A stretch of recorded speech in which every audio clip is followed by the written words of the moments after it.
What is up, harvesters? My name is Ken. Welcome to Hobby Harvest. So today I want to talk to you guys about frost seeding some switchgrass. So depending on where you are in the country, you could be frost seeding this time of year already. It is after Christmas. It is late December. We are in that happy time between Christmas and New Year's. And if you don't have too much snow on the ground right now, now is an awesome time to get out there and do some frost seeding of your switchgrass. Now, if you're where I am, like this southern part of Wisconsin on north, we have quite a bit of snow on the ground already. Too much to frost seed switchgrass anyway, so you're gonna need to wait a little while longer, but we're supposed to have some warmer temperatures coming up in the next week or so, and it may be a good time, depending on how warm it gets and how much snow we lose, to get some frost seeded switchgrass down that time of year. Now, when I'm frost seeding switchgrass, I like to get it down sooner rather than later. Like, as in, if in a perfect situation, I may have had it down last fall already before we even got snow. That's just because switchgrass seed needs to go through what is called stratification. That means it needs to go through like a freeze thaw, freeze thaw, freeze thaw several times before it will actually be ready to germinate. Another way around that though is if it just gets very wet for a very long time. So if we have a wet spring, even if you threw that seed down at the beginning of spring when the snow was off the ground and it still was getting just wet all of the time, that will do it too. It will go through the stratification process that way as well. So I want to be upfront with you guys. You know, back years ago when I started putting in switchgrass, I thought it was as easy as planting grass seed like in your lawn. I had planted grass seed a million times before, and I thought there would be no issue. Just throw the seed down. It looks almost just like grass seed. It's just going to come up without any issue. Well, that is not the case. Switchgrass takes years to get established to those big, nice, tall, thick stands that you see guys post online or on YouTube or whatever.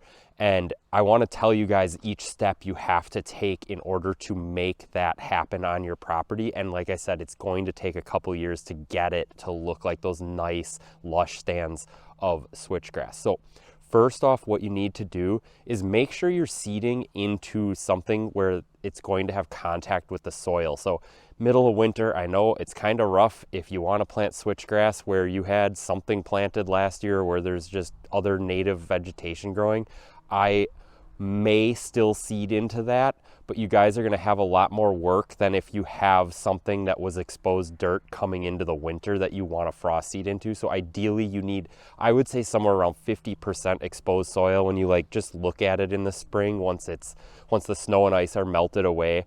How much native like dead vegetation is there versus exposed dirt, and you're going to want that about 50% mark. Now, if you don't have it, I have seeded into gnarly, thick native vegetation before, and I have gotten some switchgrass growth, but it was nowhere near as thick and lush as it was where I planted into exposed dirt. So you can do it, and because it takes years to get switchgrass established, if you know where you want to plant it and it happens to be a bunch of native vegetation now covered in snow and ice, I would still recommend frost seeding into that area. You're just going to have a lot more work going forward, and you might need to frost seed again next year in order to kind of fill in where it didn't grow the first year. So it is going to be a little bit more work in those areas, but I would still recommend getting started sooner than later because it takes so long to get switchgrass established. It's okay if you have some switch growing in an area like that that's a year older than the other stuff. And so why it takes so long for switchgrass to get established and what makes it so challenging to establish it is because the whole first year it works on developing its root system first. So while that's happening, yeah, it does shoot up a little bit of grass out of its root system, and it does need sunlight to hit that grass in order to build that root system, but it is so easy for anything else growing in the area to outcompete and shade out that just brand new baby switchgrass. So you really have to keep that other native vegetation, those native grasses especially are the hardest ones to keep under control in order to get that switch established. But once it's established, it will outcompete everything else in the area. So your hardest time with switch is always the first year, the second year's easier, the third year's easier, and so on, until you have a very thick, lush native stand of switch that maybe you only have to babysit just a little bit each year. Like I said, you want to get ideally into some exposed dirt. If you can't, I still recommend planting.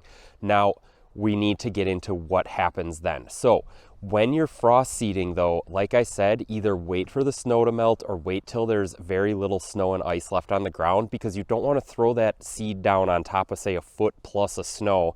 And then by the time the snow melts and creates, drainage ways, all of a sudden all your switches is going to end up downhill or wherever the water traveled off to, and you're not actually going to have your seed where you want it. So when you're throwing your seed down, if you are throwing it into a little bit of snow and ice, just kind of keep that in mind. You don't want there to be a ton of water washing your seed away before it can get like stuck in the mud once everything thaws out. Now, once it does get stuck in the mud, or if you wait to frost seed until we do have a warm period, like I said, in a week now here in Wisconsin, it's going to get up into the 40s. That may be enough to muddy the top layer up and throw your switch down. Then we're going to inevitably have a lot more colder days going forward here. You're going to get that freeze thaw every day, every night going forward, or especially in the spring when things start to warm up again during the day but then cool off at night. You will get all of those seeds stratified, and you will have your best chance at getting a mass germination out of all of that seed. So all right, we get the seed down in some mud. You want that nice sticky mud to hold that seed so it's where you threw it down and doesn't get carried off. Now what? Well, switchgrass doesn't actually germinate until much later in the year, which is unfortunate because all of those native vegetation, plants and whatever, grasses and broadleaves and whatever, are going to come up and they're going to grow first, which means you need to kill them off so that that switchgrass stands a fighting chance. So we're going to need to use some chemicals here in order to do that. Now, what you can do is spray simazine. That is a pre-emergent before spring green up. Now, the problem with this is, well, when is spring green up? It's different every year. Here in Wisconsin, it's typically in April, but depending on how cold or warm it is, it's going to change year to year. So how do you plan it perfectly that you spray right before spring green up? Well, if you guys plant winter rye, that is a good indicator of when to spray your simazine, because your winter rye is going to green up about 2 weeks before spring green up. So if you have planted winter rye somewhere on your property, you know that when that comes up and pops out of the ground is a great time to get out there and spray simazine where you're trying to get some switchgrass established. Now, if you didn't plant winter rye, it's just sort of a guessing game. Go out, look for the buds on like the maple trees or the box elders, which are also in the maple family, and look for those buds on those trees to come out, because as soon as those bud out, you're right at spring green up. So again, great time to go out and spray that pre-emergent. Now, like I said, though, switchgrass doesn't germinate until much later. So how you know when your switchgrass is going to germinate is drive around to the egg fields, and if you do not see corn popping up in the egg fields yet, your switchgrass isn't germinating yet either. So you can spray a post-emergent like glyphosate and 2,4-D on the area that you're trying to get switchgrass established. So that glyphosate is going to kill your native grasses, and this is going to be the only time you can spray glyphosate before your switchgrass germinates, because glyphosate will kill your switchgrass. 2,4-D though is a broadleaf killer, and you can spray 2,4-D even after your switchgrass germinates, although I would wait until it is established, be it 6, 8, 12 inches long, because if you do spray 2,4-D on very, very young switch, it can hurt it. So we don't want to do that. So starting from the beginning, before spring green up, hit it with simazine one time. Once we go through spring green up, but before that corn is coming up in the egg fields, hit it with glyphosate and 2,4-D. And that glyphosate is very important at that time, but do not over mix it. Make sure you're mixing it at the appropriate rate and hit it up, because this is the only time you're going to have a chance to get rid of those native grasses, that foxtail and crabgrass and whatever else might be growing in there. But then you can also hit it up with simazine in case you're getting some broadleaves coming up at that time. Now, once that switchgrass gets established a little bit, or like Greg said though, that first year it's going to be working on its root base, but get used to what it looks like. It's got a little bit of red or purple at the base of it compared to your other native grasses, and it'll be, after you guys understand what you're looking for, it gets really easy to identify it. So, just go out there and kind of, look through the grass and stuff that's growing, and you'll get an idea of what it is.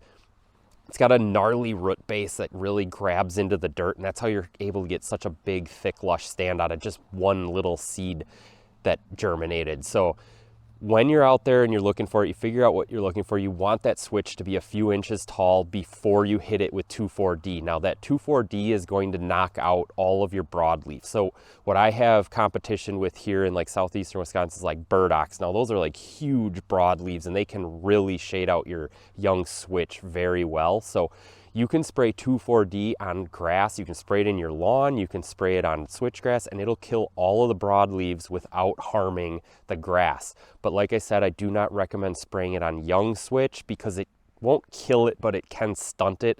And like I said, you're trying to get as much growth that first year as possible in order to get it really good and really ready to go that second year. So that's all you really got to do to get it going. Now you can also mow if you do feel like, late summer, we're talking maybe July, August, that you just have a ton of native grasses in there. You can't spray anything on them because you'll kill the switch too. What you can do is go in and mow once that switchgrass has gotten established a little bit. If you're going to use an actual mower, set the deck as high as it'll go. If you're using something else, I would keep the deck even 12 inches off the ground. I realize you can't do that with a standard mower, but I've used a standard lawnmower and just put the deck up as high as it'll go. What you're going to do is set all of that switch and all those native grasses back to an even playing field. But switchgrass grows exponentially later in the season where native grasses grow linearly. So once you mow it back to where everybody's on an even playing field, like I said, late July, August, that switchgrass will start to outcompete those native grasses and it will establish itself as the dominant grass in those areas, and you're really giving it a head start for year number 2 of switchgrass in those areas then. So, all right, let's fast forward to year number 2. Again, if you have some bald spots in your switch, or you feel like maybe you just didn't get the seed rate right, or it's not as thick as you maybe hoped it to be, you can frost seed again into your switchgrass. Now, again, you're gonna have those seeds needing to establish their root system that first year, and that other switch is going to start booming right away at the beginning of the year. So this is really just if you have bald spots or something, because otherwise your second year switch is gonna outcompete your first year switch and possibly shade it out as well. So you get a thicker stand of switch by keeping the switch you have healthy, not like seeding and overseeding into the area that you're trying to grow it. Now, that second year switch comes up again, you can hit it with, before it comes up, you can hit it with a pre-emergent, and you can hit the area with glyphosate and 2,4-D before that corn comes up. So these are things you can do every year if you want to, but once your switch is established, you really don't have to be doing these things. So if you don't want to be spending the money on the chemicals, by all means, you don't really need to be doing these things year in and year out once that switch is established. But what I do with mine is I go and check it out once we've had spring green up, once the switch has germinated again.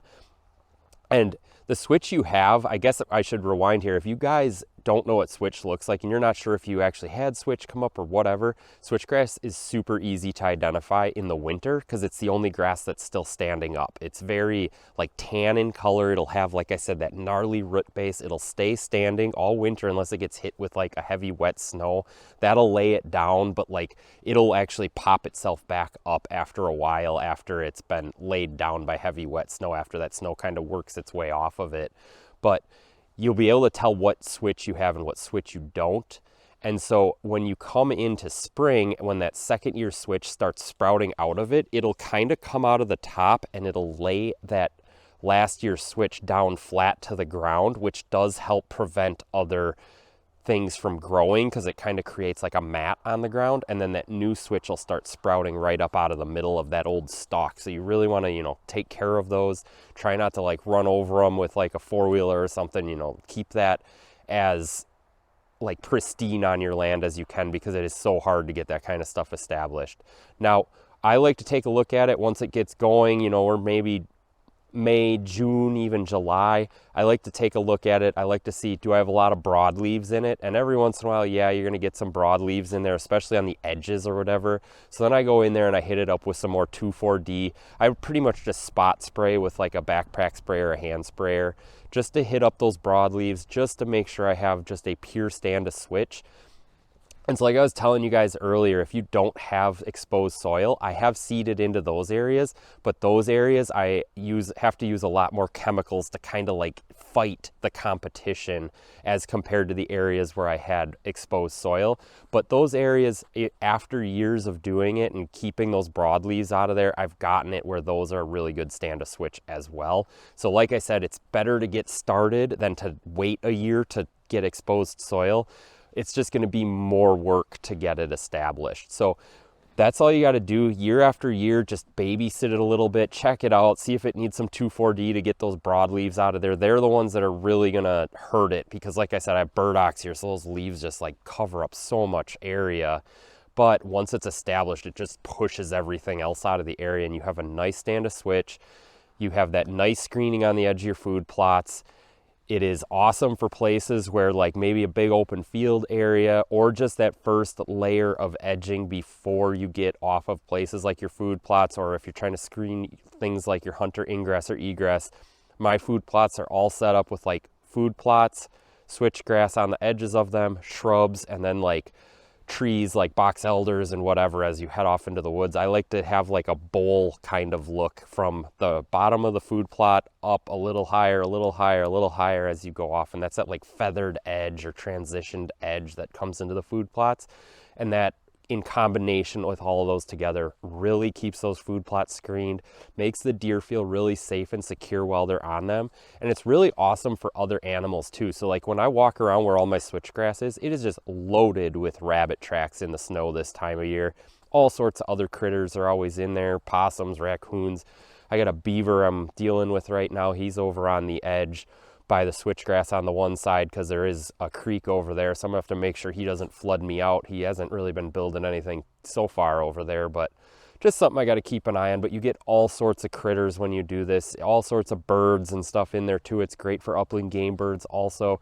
Switchgrass is just such an awesome thing to add to your habitat.